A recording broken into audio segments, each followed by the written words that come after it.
দেখুন, এই বাংলাদেশ টিম আমার বাপদাদার সম্পত্তি না। আপনারা যেমন বলেন যে টিমে অনেক অভিযোগ, কিন্তু অভিযোগগুলো আপনি লিখে দিলে ভালো হইতো। আমি যদি ভালো না হয় না, আমাকে বোর্ড আমাকে সরাই দিবে, কোনো সমস্যা নেই। ম্যাচের আগের দিন এখন পর্যন্ত উইকেটটা দেখার সুযোগ হয়েছে, অর্থাৎ যে দুটো রানে আমরা এখানে খেললাম দুটোর মধ্যে কোনো একটা উইকেট আমরা খেলছি কিনা এক নম্বর, বা কন্ডিশনটা আসলে কেমন হতে পারে।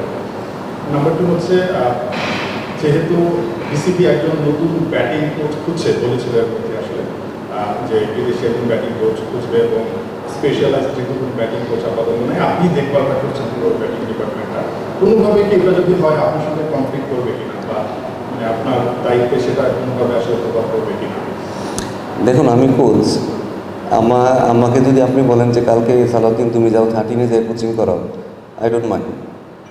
আমার এখানে ট্যাগ লেখা নাই যে আমি কোচ ন্যাশনাল টিমেরই শুধু। সো এটা নিয়ে আমার কখনো ইগো সমস্যাও নেই, আমার কোনো কিছু সমস্যা নেই।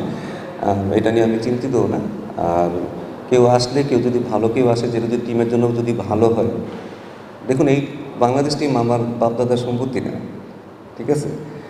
এটা হচ্ছে যে ভালো যদি ভালো না করি, এখানে সমালোচনা হবে, এটা আমাকে স্বাভাবিকভাবে মেনে নিতেই হবে। ভালো করলে সবাই বাহাবা দিবে। বাট আমি কি টিমের জন্য আমার 100% দিচ্ছি কিনা, আমি কি আমার জায়গায় অনেস্ট কিনা, সেটা আমার কাছে মুখ্য বিষয়।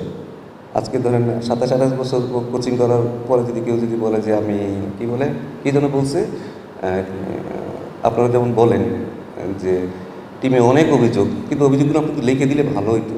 বলে দিলেন পাবলিকলি, আপনি কাউকে একটু বলে দিলেন, সেটা কিন্তু আসলে আপনাকে তো এভিডেন্স দিতে হবে, ঠিক না? আপনাকে এভিডেন্স দিলে সেটা ওই কোচের জন্য ভালো হইতো যে আমি যদি ভুল করে থাকি আমি ওই জায়গাটা শুধরাবো।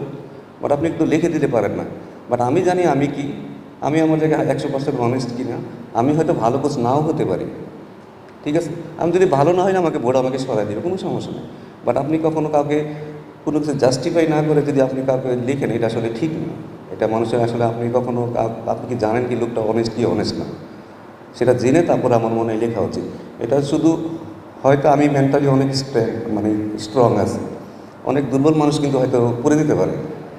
আর আমার এমন না যে আমার এখানে চাকরি করতেই হবে, আমার অনেক কিছু করার আছে। সো আর এখানে আমি নিজের ইচ্ছাও আসিনি যে আমি চাইছি আমাকে চাকরি দেন, আমি এখানে চাকরি করবো, এমন তো কিছু না। টিমের ভালোর জন্য আমার যেটা মনে হয়, টিমের বেস্ট যেটা মনে হবে, সেটা যদি সামান্য পরিমাণও যদি কিছু চেঞ্জ করা যায়, তাহলে চেঞ্জ করার চেষ্টা করবো। বাট এটাতে যদি খারাপ ভালো বলতে কেন, আর আমাদের তো এরকম লাক্সারি করারও কিছু নাই। টিম তো রেগুলার হাঁটতেছে, এর মধ্যে ফেভারিজম করে আমি কী লাভটা পাবো আপনি আমাকে বলেন? আমরা তো টিমটা এরকম না যে প্রতিদিন জিততেছি, ঠিক আছে একটা খেলায় দিলাম, তা তো না। আমরা তো নিজেরাই ভালো খেলতেছি না। এখন তো আমি অ্যাজ এ টিমের মেম্বার হিসেবে আমি তো চাবো টিমটা যেন ভালো করুক। So that's it. সো আপনাদের বোঝা উচিত আসলে কাকে কীভাবে আসলে দেখা উচিত। Thank you very much.